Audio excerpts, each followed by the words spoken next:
সীমা লঙ্ঘন করা যাবে না, সীমা লঙ্ঘন করা যাবে না।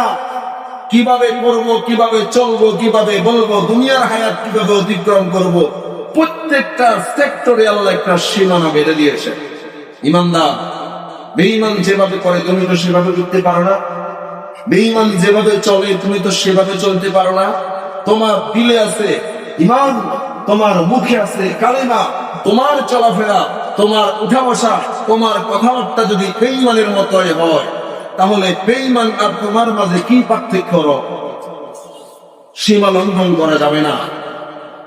ভাই ও দোস্ত বুঝল, আমরা তো সীমা লঙ্ঘন করতে করতে এমন এক পর্যায়ে পৌঁছে গেছি, মনে রাখবেন যে সমস্ত কারণে ঈমান হরণ হয়, যেই সমস্ত কারণে আপনার আমার ঈমান চলে যায়, অনেকগুলা কারণের ভিতরে একটা কারণ হলো ইসলামের কোন একটা বিধি বিধানকে নিয়ে হাসি ঠাট্টা করা। ইসলামের কোন সহায়ক কোন বিষয় নিয়ে যদি কেউ টিটকারি করে, হাসি ঠাট্টা করে, তার ঈমান চলে যায়, তার ঈমান চলে যায়।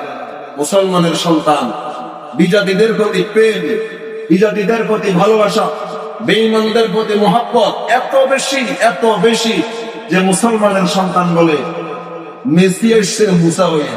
নাউজুবিল্লাহ বলবেন না? মেসি এসছে কি হইয়া? বুঝতে না, মেসি এসছে কি হইয়া? মুসা হইয়া। আর তারা এসছে ফেরাউন হয়ে। মুসার হাতে, মেসি নামক মুসার হাতে ফেরাউনের পতন, বলেন নাউজুবিল্লাহ।